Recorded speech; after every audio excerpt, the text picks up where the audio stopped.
इस कहानी के स्टार्ट में दिखाया जाता है कि 19 रिंग्स बनाई जाती हैं। ये बहुत ही ज्यादा पावरफुल रिंग्स होती हैं और इन 19 रिंग्स में से 3 रिंग्स एल्फ्स को दी जाती हैं। ये लोग बहुत ही ज्यादा क्लेवर और इमॉर्टल होते हैं। 7 रिंग्स दी जाती हैं ड्राफ्ट्स को, जो कि माउंटेन एरियाज में रहते थे और इन लोगों को माउंटेन क्राफ्टमैन भी कहा जाता था। और 9 रिंग्स दी जाती हैं ह्यूमंस को, जिन लोगों को पावर सबसे ज्यादा चाहिए थी। और ये रिंग्स बहुत ही ज्यादा पावरफुल होती हैं और ये रिंग्स जिन लोगों के भी पास थी उन लोगों ने इनकी पावर्स को प्रोटेक्ट करना था। लेकिन रिंग्स का सिलसिला यहीं पर खत्म नहीं होता, लेकिन धोखे से एक और रिंग बनाई गई। डार्क लॉर्ड सॉरन ने एक और रिंग बनाई और ये रिंग बाकी रिंग से बहुत ही ज्यादा पावरफुल थी, जो बाकी सारी रिंग्स की पावर को हरा सकती थी। ऐसा कर कर डार्क लॉर्ड मिडल अर्थ पर अपनी हुकूमत करना चाहता था। मैन और एल्फ्स के लोग डार्क लॉर्ड की आर्मी के खिलाफ मॉर्डर पर फाइट करते हैं, जिसमें वो किसी हद तक जीत भी रहे होते हैं। लेकिन डार्क लॉर्ड की आर्मी इतनी ज्यादा थी कि खत्म होने का नाम ही नहीं ले रही थी। तभी वहाँ पर एक किंग का बेटा डार्क लॉर्ड की फिंगर को कट कर कर वो रिंग उसमें से निकाल देता है। ऐसा करते ही डार्क लॉर्ड स्पिरिट फॉर्म में चेंज हो जाता है और वहाँ से गायब हो जाता है और साथ ही डार्क लॉर्ड की आर्मी भी गायब हो जाती है। अब वो इवल रिंग जो डार्क लॉर्ड की थी वो इस किंग को भी करप्ट कर देती है। वो उस रिंग को डिस्ट्रॉय करने की बजाय अपने पास रख लेता है। अब उस किंग को भी कुछ लोग रिंग के लिए मार देते हैं और वो रिंग 25 इयर्स के लिए पानी में चली जाती है। फिर वो रिंग एक दिन एक गोलम को मिलती है और वो रिंग उसके पास 5 सेंचुरीज तक रहती है।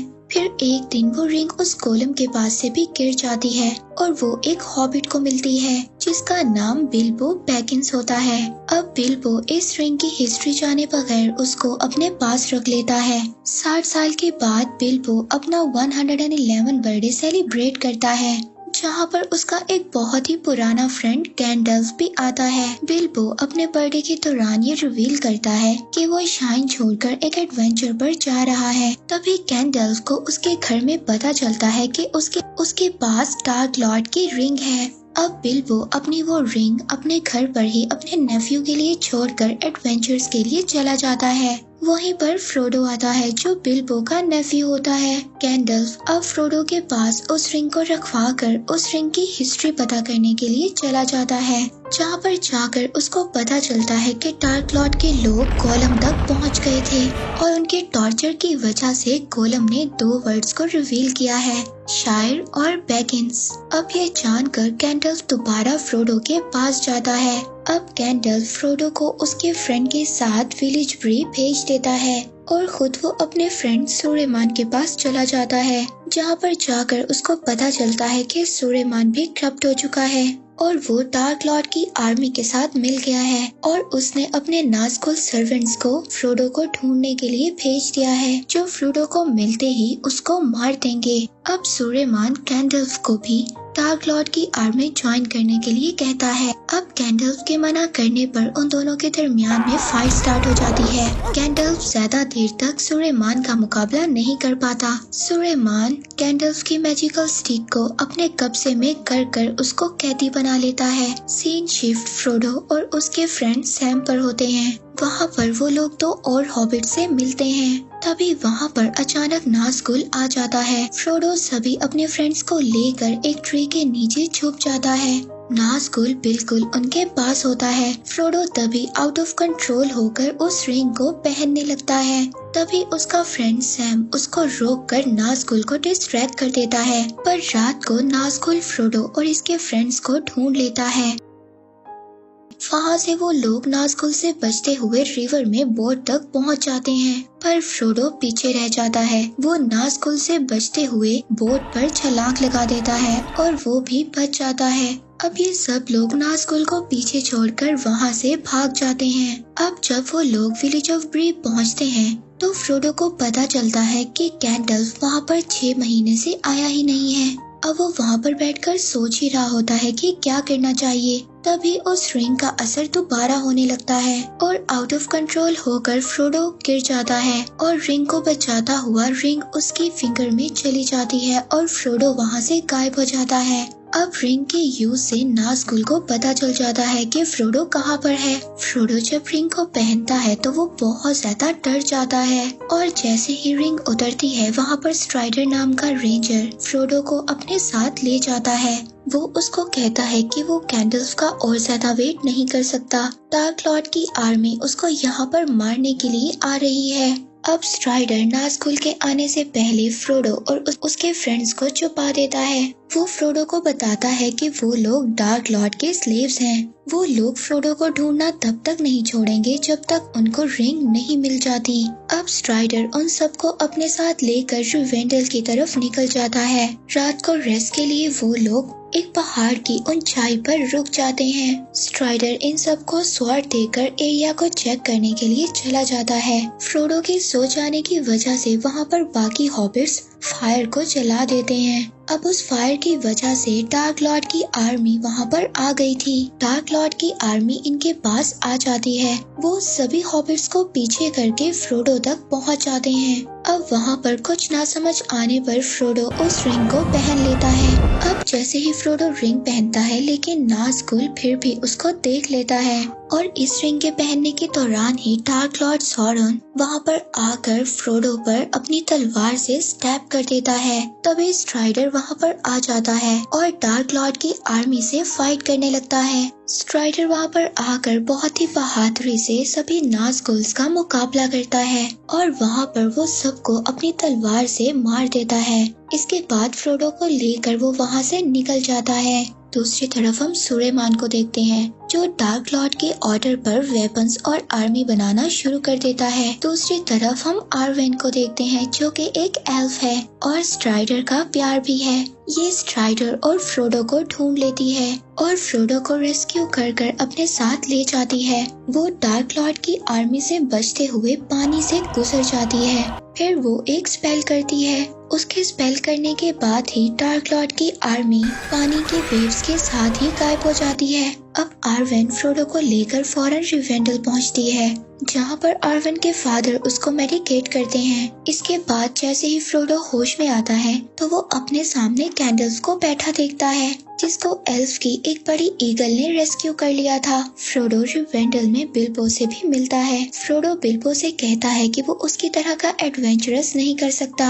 रिंग यहाँ पर सेफ है और वो वापस घर जाना चाहता है। दूसरी तरफ आर्वेन के फादर फौरन एक मीटिंग रखते हैं जिसमें वो एल्फ्स, ड्राफ्ट्स और ह्यूमंस को भी बुलाते हैं। गैंडल्फ के अकॉर्डिंग वो मैन पर ट्रस्ट कर सकते हैं कि वो इस रिंग को डिस्ट्रॉय कर दे, मगर आर्वेन के फादर उस किंग की वजह से इस बात पर यकीन नहीं करते जो किंग हमने मूवी के स्टार्ट में देखा था जिसने रिंग के लिए अपनी जान दे दी थी।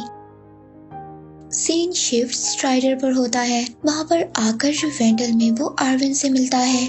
यहाँ पर एक और बात पता चलती है, स्ट्राइडर उसी किंग का बेटा था। वो इन सब बातों की वजह से डरकर इन कामों से पीछे हो गया था। अब आर्वेन स्ट्राइडर को अपनी पावर्स वाला नेकलेस दे देती है और मॉर्टेलिटी चूज करती है ताकि वो स्ट्राइडर के साथ एक आम ह्यूमन लाइफ गुजार सके। काउंसिल मीटिंग में ह्यूमंस, ड्राफ्ट्स और एल्फ्स कोई भी इस रिंग को डिस्ट्रॉय करने के लिए तैयार नहीं होता क्योंकि इस बात का सबको अंदाजा होता है कि ये मौत के मुंह में हाथ डालने वाली बात है। वहीं पर सब में ये बात भी रिवील होती है कि स्ट्राइडर असल में एरागॉन है, गॉन्डर्स का असली किंग। अब फ्रोडो ये रिस्पॉन्सिबिलिटी लेने के लिए तैयार हो जाता है कि वो इस रिंग को डिस्ट्रॉय करेगा। अब ह्यूमंस, एल्फ्स और ड्राफ्ट्स उसको प्रोटेक्ट करने के लिए तैयार हो जाते हैं। बिल्बो फ्रोडो को जाने से पहले अपनी स्वॉर्ड, स्ट्रिंग और एक चेन से बनी हुई शर्ट देता है जो कि कुछ चेन से बनी हुई थी। अब फ्रोडो, गैंडल्फ, सैम और एरागॉन यानी स्ट्राइडर के साथ और बाकी लोगों के साथ मॉर्डर के लिए निकल जाता है और जब ये लोग रास्ते में होते हैं तो इनको पता चलता है कि सुलेमान ने इनके ऊपर कुछ परिंदों के जरिए नजर रखी हुई है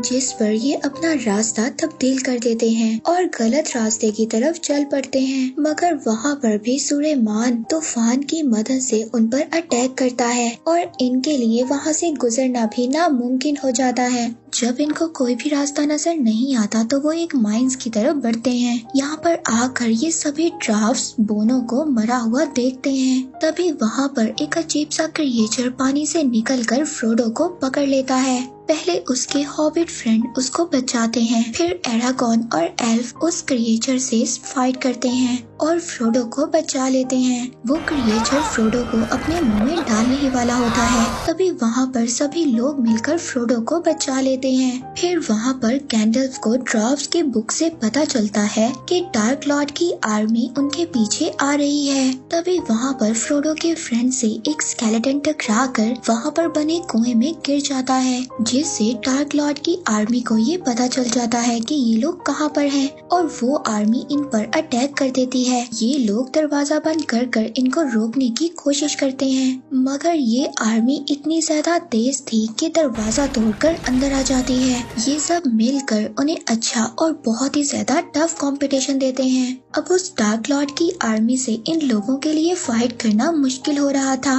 पर तभी इसी फाइट के दौरान वहाँ पर एक बहुत ही अजीबोगरीब मॉन्स्टर आ जाता है। एल्फ उस मॉन्स्टर के सर पर चढ़कर एरो से अटैक करता है, पर कोई भी फायदा नहीं होता। वो मॉन्स्टर फ्रोडो के पीछे पड़ जाता है।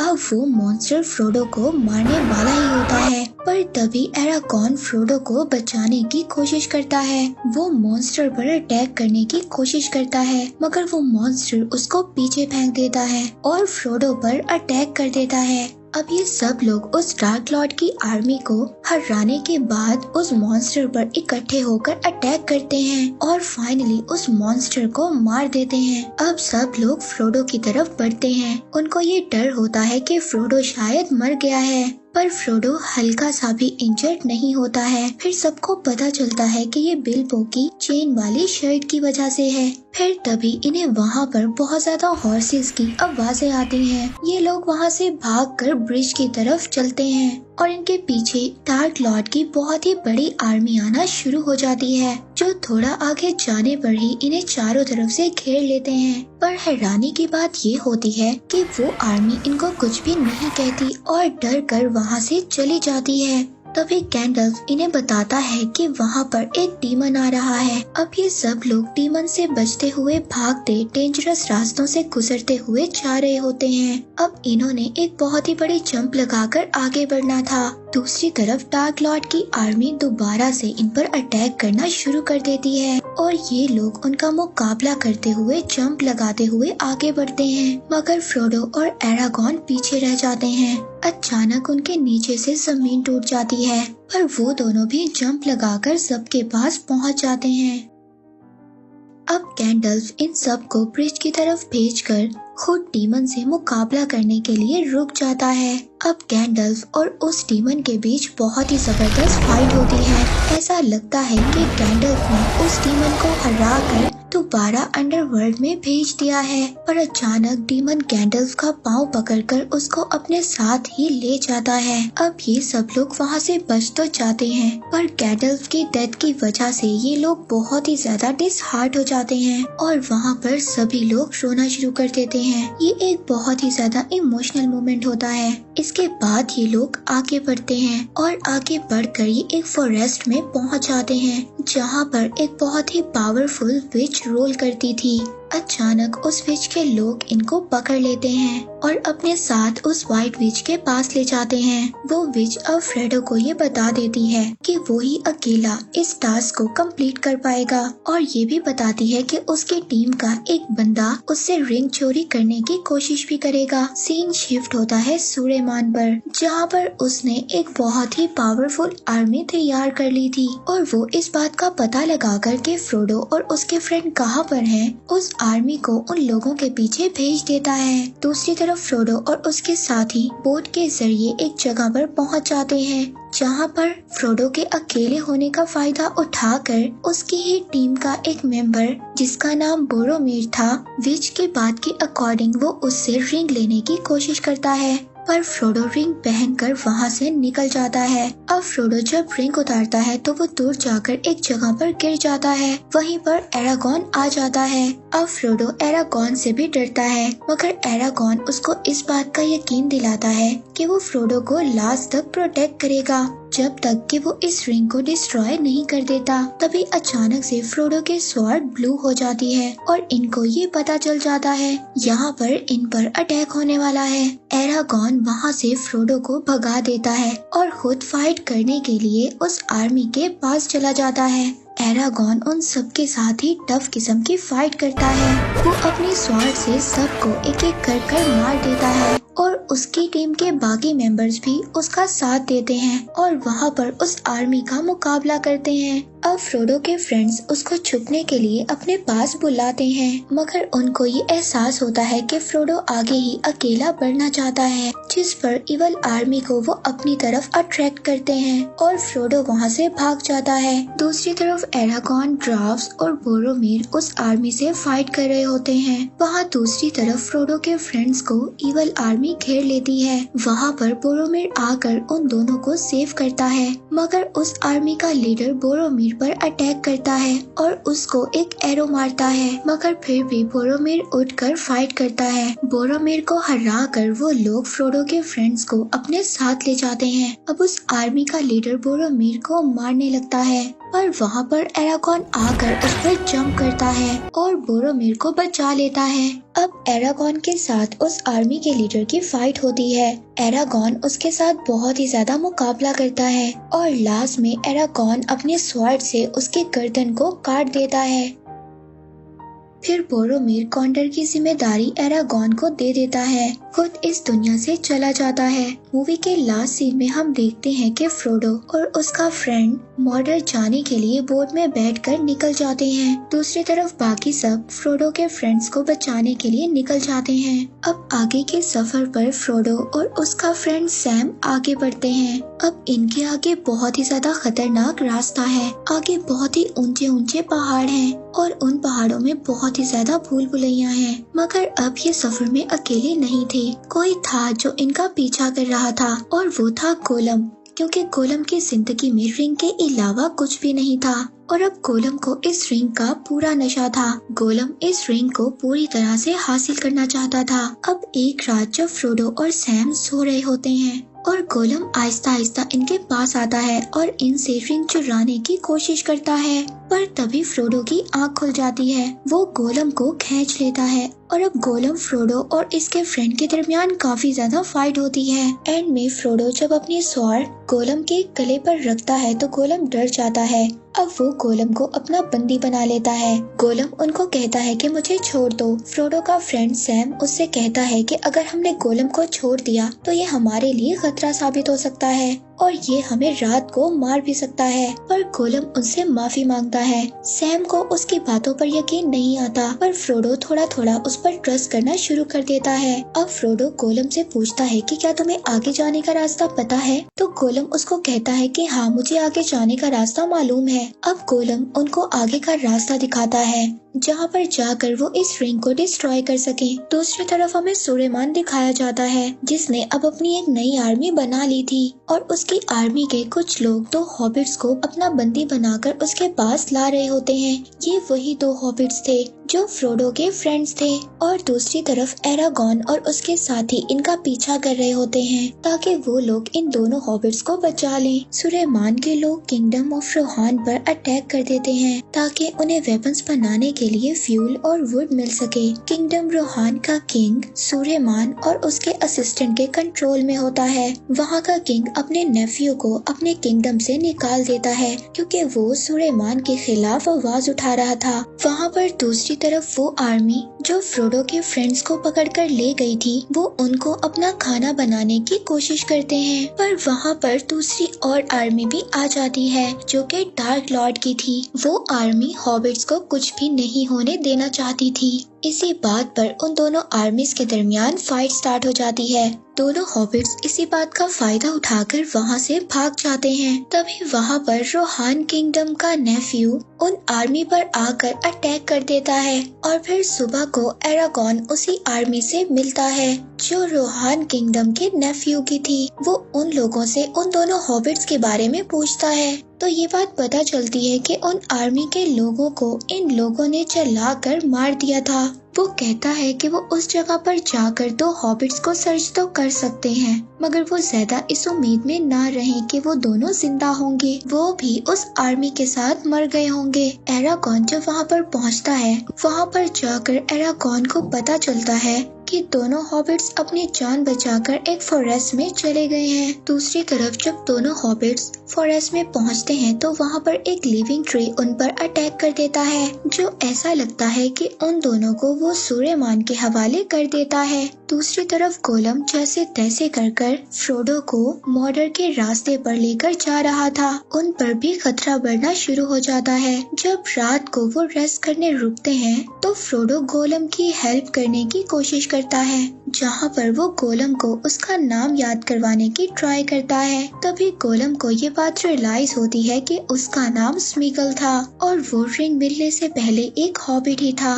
इसी दौरान वहाँ पर एक काला साया आ जाता है, जो कि एक बहुत ही बड़े ड्रैगन पर था। अब फ्रोडो, सैम और गोलम उससे छुपकर एक बुश के नीचे चले जाते हैं। अब रिंग फ्रोडो को कंट्रोल करने की कोशिश करती है और वो ना चाहते हुए भी उस रिंग को पहनने की कोशिश करता है। ऐसा करने से उसका फ्रेंड सैम उसको रोकता है। उस राइडर के निकल जाने के बाद फौरन वो लोग ब्लैक गेट की तरफ निकल जाते हैं। दूसरी तरफ फॉरेस्ट में जब एरागॉन और उसकी टीम पहुंचती है तो वहां पर कोई उन पर अटैक करता है। वो उनको लगता तो सूर्यमान है, लेकिन वो असल में गैंडल्फ होता है। वो उनको बताता है कि वो डीमन को हरा कर जख्मी होकर गिर गया था, मगर उसको रेस्क्यू कर लिया गया था और उसको बहुत ही ज्यादा पावर्स के साथ मिडल अर्थ की हिफाजत के लिए भेजा गया है। गैंडल्फ उनको बताता है कि हॉबिट्स को उसने एक सेफ जगह पर भेज दिया है और वो खुद एरागॉन और उसके साथियों के साथ रोहान किंगडम को सेव करने के लिए निकल जाता है। दूसरी तरफ हम देखते हैं कि गोलम फ्रोडो को ब्लैक गेट तक पहुंचा देता है,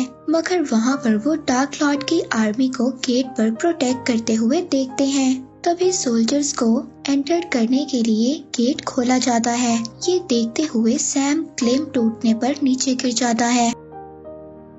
अब फ्रोडो अपने फ्रेंड को वहां से निकालने की कोशिश तो करता है, मगर सोल्जर्स को आता देखकर वो दोनों अपने ऊपर कपड़ा कर छुप जाते हैं। गेट बंद होने से पहले फ्रोडो और उसका फ्रेंड सैम दोनों अंदर जाने की कोशिश करते हैं, लेकिन गोलम उसको रोक देता है। वो कहता है कि यहाँ से जाना खतरे से खाली नहीं है। वो एक और रास्ता जानता है, जिस पर फ्रोडो उस पर ट्रस्ट करते हुए उसको दूसरा रास्ता दिखाने के लिए कहता है। दूसरी तरफ गैंडल्फ रोहान किंगडम पहुंच जाता है। वो वहाँ के किंग को सूर्यमान के कंट्रोल से बाहर लाता है। सूर्यमान उसको फुल फाइट देता है, लेकिन गैंडल्फ अब बहुत ज्यादा पावरफुल था। वो उस किंग को उसके कंट्रोल से बाहर ले आता है। अब वो किंग गुस्से से सूर्यमान के असिस्टेंट को मारने की कोशिश करता है, लेकिन एरागॉन उसको रोक लेता है, ये कहते हुए कि ये सूर्यमान तक इनका मैसेज पहुंचाएगा। उस किंग को अपने बेटे की डेथ का भी पता चलता है, जिससे वो बहुत ही ज्यादा डिसहार्ट हो जाता है।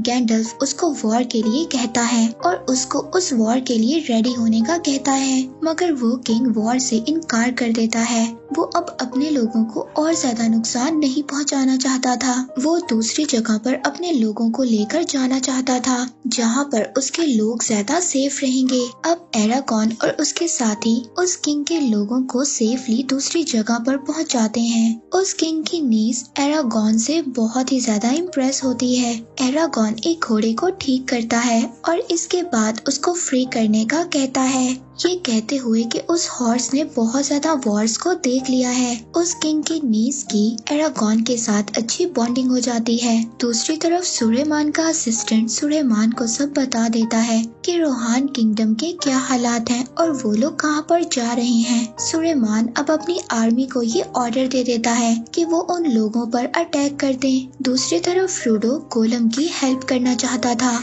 लेकिन उसका फ्रेंड उसको खास पसंद नहीं करता था। फ्रोडो का फ्रेंड उसको समझाता है कि वो रिंग की वजह से दिन ब दिन एग्रेसिव होता जा रहा है, लेकिन फ्रोडो उसकी कोई भी बात नहीं सुनता। दूसरी तरफ गोलम फ्रोडो की वजह से अच्छा होना शुरू हो गया था, जिस पर उसकी अच्छाई उसकी बुराई पर जीत हासिल कर लेती है और वो अब फ्रोडो का सर्वेंट बनने का डिसाइड करता है। अगले दिन जब ये लोग आगे बढ़ते हैं तो वो लोग डार्क लॉर्ड की आर्मी को देखते हैं, जिस पर इन्हें अंदाजा होता है कि डार्क लॉर्ड अपनी पुरानी हार को बहुत ज्यादा सीरियस ले चुका है और इस बार किसी भी सूरत हार को बर्दाश्त नहीं कर सकता। तभी वो देखते हैं कि डार्क लॉर्ड की आर्मी पर अटैक हो गया है और आर्मी पर अटैक करने वाले ये लोग रेंजर्स होते हैं। इन लोगों को फेरामीर, बोरोमीर का छोटा भाई लीड कर रहा होता है। वो लोग फ्रोडो और उसके फ्रेंड को भी डार्क लॉर्ड के आदमी समझकर पकड़ लेते हैं और उन लोगों को अपने साथ ले जाते हैं।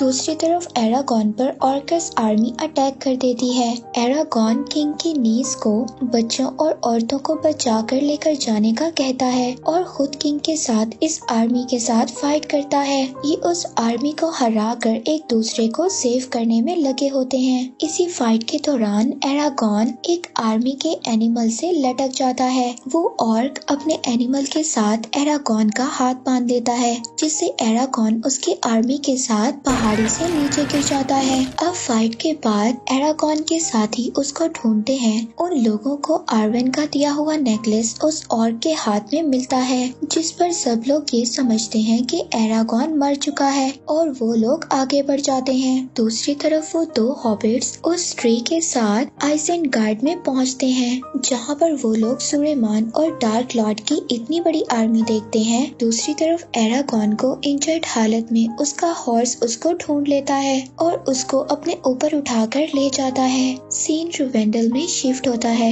जहाँ पर आर्वेन एरागॉन का इंतजार कर रही थी। उसके फादर उसको समझाते हैं कि एरागॉन अब कभी भी वापस नहीं आने वाला। अगर वो मिडल अर्थ में ही रहकर उसका वेट करती रही। वो कहता है कि एल्फ की एज ज्यादा होती है, पर एरागॉन एक इंसान है। उसकी एज ज्यादा होते ही वो मर जाएगा और आर्वेन अकेली रह जाएगी। आर्वेन अपने फादर की बात को मानने के लिए तैयार हो जाती है। दूसरी तरफ व्हाइट विच भी ह्यूमंस के साथ मिलने के लिए रेडी हो जाती है, क्योंकि वो ये देख सकती थी कि फ्रोडो की स्ट्रेंथ कम हो रही है और डार्क लॉर्ड की आर्मी दिन ब दिन बढ़ती जा रही है। वो आर्मी इंसानों के नामो निशान को मिटा सकती है और मिडल वर्ल्ड पर कब्जा कर लेंगे।